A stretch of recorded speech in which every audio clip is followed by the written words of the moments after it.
Au sommaire de ce Top Sport en foot, J-5 avant la Coupe de la Ligue pour le Racing. Dans quel état d'esprit sont les joueurs du Racing de l'effectif 2018-2019 et de ceux de l'effectif 63-64? Vous voyez là les images en basket de la SIG et puis on parlera escrime notamment avec un tour des réseaux sociaux et on parle évidemment ce soir de waterpolo avec nos invités Hugo Fontanier et David Babich du Team Strasbourg.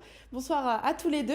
Bonsoir. Alors on vous a invité en fin de semaine dernière, vous étiez encore invaincus quand on vous a invité, on vous a porté la poisse, c'est nous Peut-être.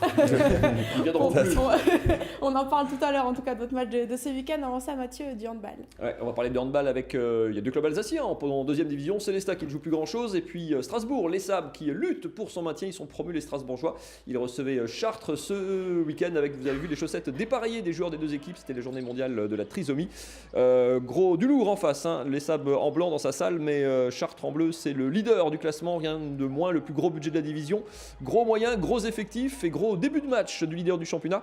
2 défaites seulement depuis le début de saison pour Chartres qui surclasse cette Pro League et qui prend rapidement les écarts au score 15-8, 7 buts d'écart après un quart d'heure de jeu. Là on a eu peur, très peur que le match vire à la correction face à les Sables qui jouent donc son maintien. Mais les hommes de Bruno Bosch s'accrochent, reviennent, stabilisent l'écart. 21-17, 4 petits buts de retard à la pause. Et puis de l'audace, il en faut. Maxime Duchesne de son camp. Ça échoue malheureusement sur la barre du gardien d'en face. À chaque fois que les Sables se rapprochent à 2-3 buts, et bien à chaque fois Chartres refait l'écart par ses attaquants ou par son gardien qui a multiplié les parades en fin de match. Les Sables s'inclinent assez logiquement 38-32, 70 buts dans le match. On ne s'est pas ennuyé.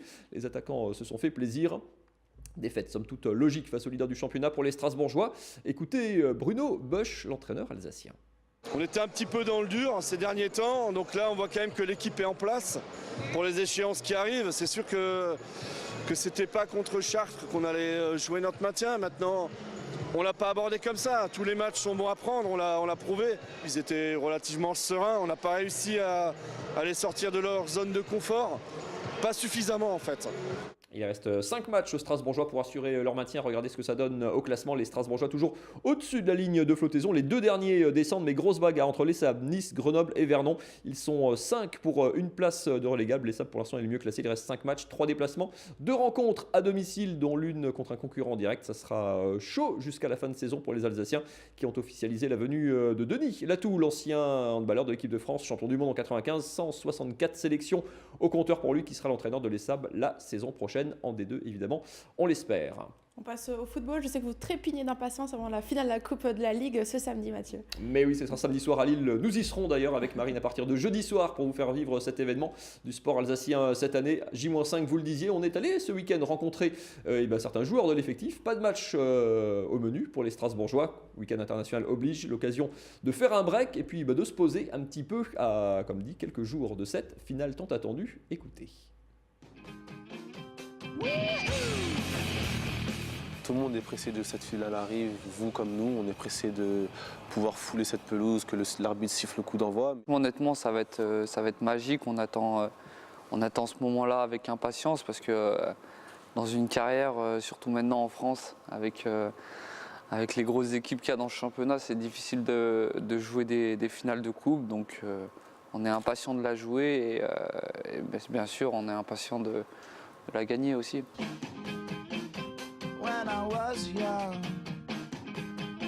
Pour l'instant, non.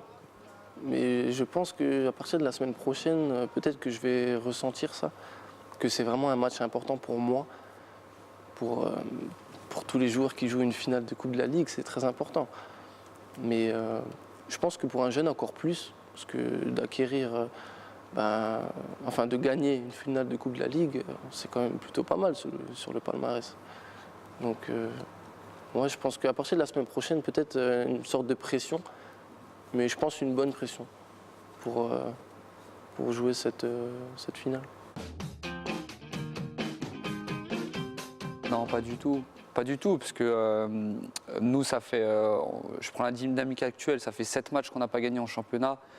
On est en manque de résultats. Guingamp s'est bien ressaisi depuis quelques matchs. Donc non, honnêtement, c'est du 50-50 et c'est pas pour faire de la fine bouche. Hein. Les chances, elles sont partagées, c'est 50-50. Il n'y a pas de grand, de petit. Il n'y a pas lui qui est classé dernier, avant-dernier, lui premier. Je pense que c'est une finale. Tout peut arriver dans une finale. l'énorme avantage, c'est que tout le monde parle français en fait. Et donc il n'y a pas de joueurs qui sont isolés au sein du vestiaire. Et pour moi, c'est un travail remarquable qui a été fait par les dirigeants. Parce qu'au-delà du footballeur, il faut recruter des joueurs avec des valeurs humaines qui savent aussi bien s'intégrer, qui parlent la langue. Et c'est ce qu'on retrouve dans l'effectif. Ouais. Et ben c'est pour Marie, mais c'est bon, pas grave. on commentait, voilà, le foot, c'était tellement intéressant. On passe au water-polo, Mathieu. Ouais, on va parler de ce match entre Strasbourg et Marseille, les deux premiers du championnat qui s'affrontaient ce week-end au Rhenus, n'importe quoi, à la Kibitsono. On en parle dans un instant avec David Babic et Hugo Fontani. Direction la Kibitsono d'abord, ça se passait ce samedi soir. Match au sommet, Strasbourg en bonnet blanc, leader invaincu du championnat. Marseille, une seule défaite. Contre Strasbourg, évidemment, c'était lors du match aller. Et les Strasbourgeois en échec au tir, vous l'avez vu en début de match. Et puis, alors que Marseille, par contre, en bonnet bleu, déroule son water-polo dans ce premier quart-temps. Les sudistes mènent rapidement 3-0. Un écart que les Strasbourgeois vont traîner comme un boulet tout au long du match dans une piscine de la Kibitsono pleine à craquer, dans une belle ambiance. Mais malheureusement, l'écart lui se stabilise. 2-2, c'est le score du deuxième quart-temps. Mais on est toujours à 6-3 donc à la pause. Toujours ces 3 buts de retard. Même scénario dans le troisième quart-temps. Encore 2-2 avec des occasions des deux côtés. Peu d'arrêt pour les gardiens, je vois Hugo qui bout sur son tabouret. L'écart se maintient jusqu'à la fin à chaque fois que Strasbourg se rapproche. Marseille recreuse un petit peu l'écart de 7-5, 2 buts d'écart. On repasse à nouveau à 5-9, puis 6-10, 10-6. C'est une défaite qui pique un peu Hugo Fontani. C'est la première de la saison. Déjà, qu'est-ce qu'il a manqué sur ce match? C'est une défaite qui pique parce qu'il n'y avait pas la manière du tout. On s'est laissé abattre trop rapidement, je pense. Et peut-être qu'on pensait déjà à nos playoffs futurs qui approchent. Et que dire de plus? On est passé à côté de notre match. C'est jamais positif une défaite forcément, mais est-ce qu'on se dit pas il vaut mieux la faire maintenant cette défaite-là plutôt qu'après? Voilà, on va vous parler des playoffs qui arrivent justement. Exactement, ça peut être positif si on se met ensemble, si on continue de travailler en bon chemin, si on continue d'être plus prêt pendant l'entraînement, plus sérieux. Je pense que on va améliorer encore notre jeu, et bien sûr pour le play-off, et qu'on va gagner encore une fois. Parce qu'on rappelle la formule qui a fait que vous êtes sacré champion de France l'an dernier. Il y a une saison régulière, les 4 premiers jouent des playoffs, en match aller, retour, et ça va arriver assez rapidement. Cette année, c'est le premier 6, pardon. Ouais. Vous étiez invaincu, comme dit, depuis le début de saison, 14 victoires, un match nul. Est-ce qu'il y a forcément le challenge dans le groupe, j'imagine, de faire la saison en restant invaincu, d'être champion évidemment, mais il y avait cette pression de vouloir faire le sans faute, de vouloir... Moi, personnellement, je voudrais bien de finir la saison sans défaite, bien sûr. Mais comme vous avez dit, c'est mieux que c'est arrivé maintenant que pendant les playoffs. Du coup... Ça va, c'est bien. L'objectif maintenant, du coup, pour aborder les derniers matchs, forcément, c'est de les gagner pour garder cette première place? Oui, c'est de les gagner. Après, on sait qu'on a encore le droit à une erreur, mais on a déjà fait un match pourri, si on peut dire ça comme ça. Donc je pense que le mieux, c'est de gagner les 2 matchs, accumuler de la confiance pour les playoffs. Et après, en playoffs, toutes les cartes sont redistribuées. Du coup, on verra au moment voulu. D'avoir un titre de champion de France à défendre, d'avoir bien géré les playoffs l'an dernier, c'est une expérience forcément, ce groupe qui a peu changé en plus depuis la saison dernière. C'est un vrai plus en tout cas cette saison, cette expérience, ce vécu commun, ce titre. Ça peut être un vrai plus, mais ça peut être un vrai moins aussi, parce qu'on n'a jamais eu de titre à défendre.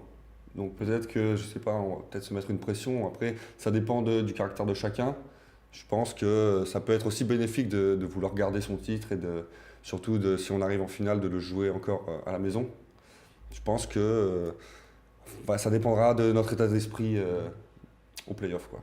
Pour la finale, évidemment, retour, c'est match aller-retour, pour la finale retour à la maison, il faut évidemment finir mieux classé que l'autre finaliste. Donc a priori, vous êtes toujours leader du championnat.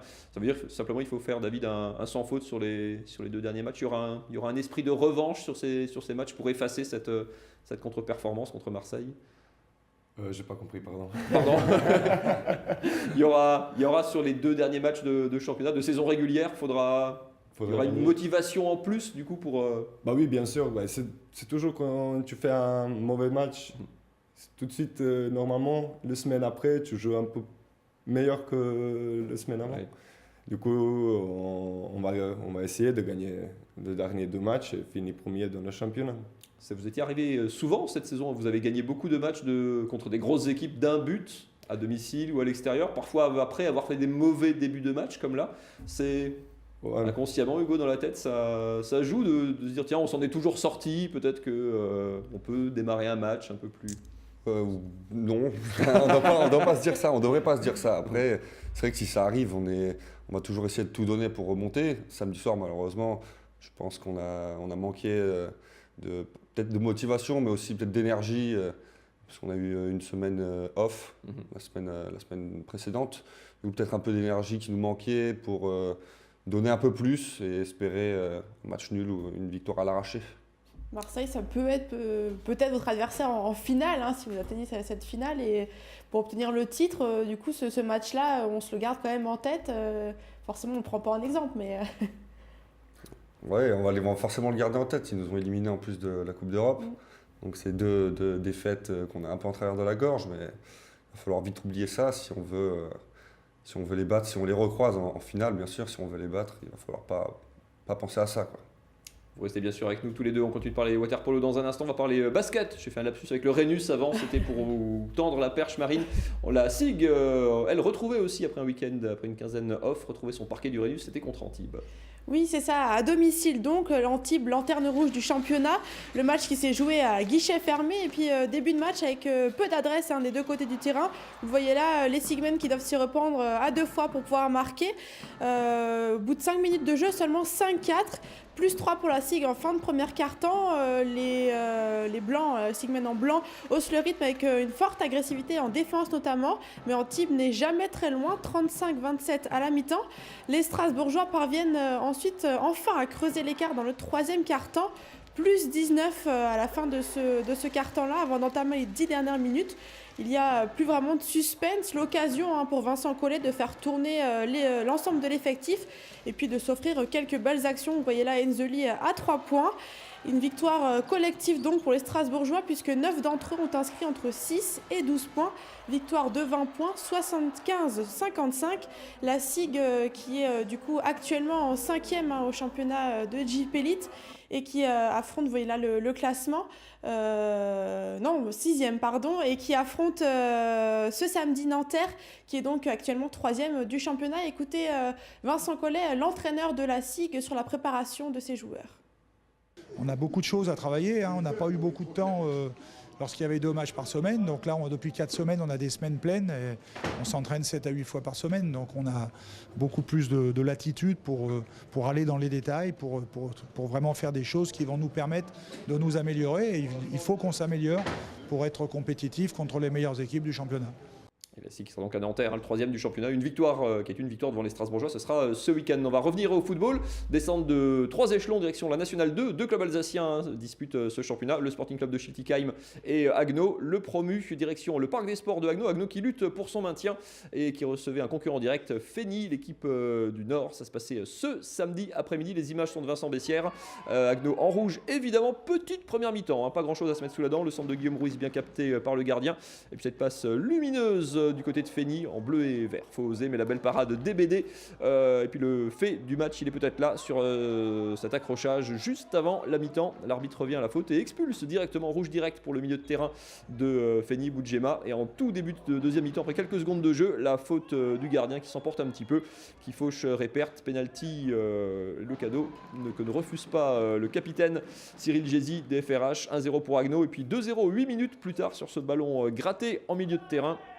La bonne récupération, le ballon à nouveau pour Cyril Gézy et le doublé pour le capitaine des FRH qui vont gérer la dernière demi-heure, même si dernier petit coup de chance, la barre qui repousse la tentative sur ce corner. C'était la journée des Alsaciens qui auraient pu ajouter un 3e but en fin de match, mais la parade du gardien sur sa ligne, ça ne change rien. Haguenau s'impose 2-0 et remporte une victoire importantissime dans la lutte pour le maintien. Écoutez le soulagement des Alsaciens, son capitaine, auteur d'un doublé, Cyril Gézy, et leur entraîneur Cédric Deubel. Cette victoire, elle va vraiment faire du bien au moral. Maintenant, il faut continuer. Voilà, il reste encore beaucoup de matchs. Et bon, rien n'est fait, mais voilà, c'est un pas en plus vers le maintien, on va dire. Il nous reste que des matchs de coupe. L'objectif, c'est de passer au tour suivant à chaque fois pour rester dans la course au maintien et surtout ne pas se laisser décrocher. Sachant que Fény a quand même un match en moins.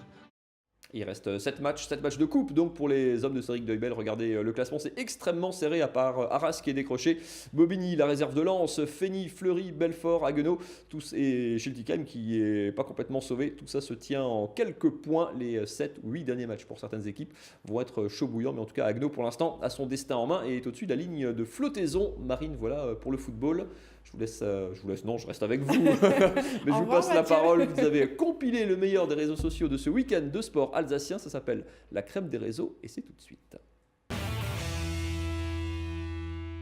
On commence par un titre, celui de championne de France. Un titre, c'est bien, mais vous pourrez sûrement en témoigner c'est mieux. Et ben, c'est le cas en tout cas de l'Alsacienne Emma Luthenauer qui a remporté mercredi dernier le championnat de France universitaire de lutte et seulement une semaine après avoir remporté le titre de championne de France fédérale. Elle s'appelle Luthenauer en même temps. C'est oui, elle porte le nom. Ouais. Elle n'est pas la seule à avoir fait le doublé. Oui, ça se passait sur le terrain en paddle. 2 Alsaciens, Terry Groll et Diego Garcia du TC Brunstadt. Et la paire a remporté ce week-end le tournoi de l'ASCAP dans le Doubs. 6-1, 6-1, victoire assez large pour eux. Pas mal. Podium aussi pour un Alsacien en ski cette fois. Oui, c'est le premier de sa carrière de sportif. C'est Thibaut Favreau. Il a terminé 3e. Vous le voyez sur la photo à gauche du numéro 5. Il a terminé donc 3e du championnat de France de slalom géant. Et il a commenté lui-même, si on peut remettre la première photo, voilà, il sourit pas trop. Il a dit lui-même, on dirait pas, mais je suis content. Une Alsacienne est elle aussi montée sur le podium ce week-end. Oui, il s'agit de Charlotte Lembar. Elle a remporté une nouvelle victoire en Coupe du Monde. Ça se passait en Belgique ce week-end avec l'équipe de France d'escrime.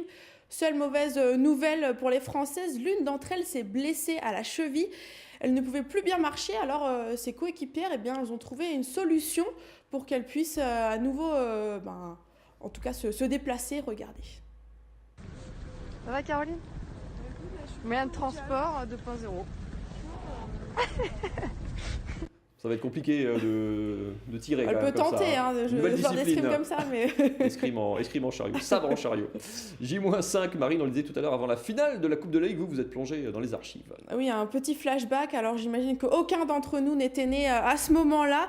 Ça se passait, leur premier trophée, ils l'ont remporté, les Strasbourgeois, en 1964. Écoutez l'un d'entre eux. Le terrain était enneigé. Il y avait à peu près 15 à 20 cm de neige sur le terrain. Et nous, les joueurs, on l'a déplayé. On s'est amusés comme des gosses. Et à midi, on a amené de la soupe. Et on a mangé avec une saucisse dedans. Là, à Lille, le toit sera fermé. Hein. C'est pas la même condition. Et puis en plus, il faut rappeler, ça se passait un 1er janvier. Donc il fallait éviter de fêter le jour de l'an. Quoi. Le chiffre du jour de la semaine, Marine, 17. 17, c'est ça. Alors je pense que c'est un chiffre qui vous ferait peut-être rêver. C'est le nombre de victoires consécutives des Mulhousiennes de l'ASPTT Mulhouse. Alors vous étiez pas loin, j'imagine, avant la défaite de ce week-end. Vous étiez à combien ? 14, je pense. 14, ouais. Ah, voilà. Vous étiez pas loin de ce chiffre-là. Ouais. Et bien, les Mulhousiennes qui sont du coup leaders du championnat, elles affrontent ce samedi le Canet qui est 3e du championnat, Mathieu. Rendez-vous au Palais des Sports de Mulhouse. C'est ça. Un des matchs, un des chocs de l'année, une affiche qu'on pourrait retrouver d'ailleurs évidemment en play-off. On termine avec du basket. Oui, alors il y a les sportifs qui, avant leur match, postent des photos de leur repas. Je ne sais pas si ça vous arrive des fois de poster des photos avant un match, non, en pleine concentration. Non, c'est pas trop. Pas de repas en tout cas. Et ben, il y en a d'autres qui postent leur tenue, mais pas leur tenue de sport, de compétition, leur tenue de ville. Regardez cette image, c'est Florent Pietrus, le joueur de la SIG. Et puis, alors en plus de ça, on le voit en légende. Si on peut remettre la photo, il a écrit juste en dessous Game Flow. Alors, je ne sais pas si c'est un jeu de mots parce qu'on le surnomme Flo Pietrus.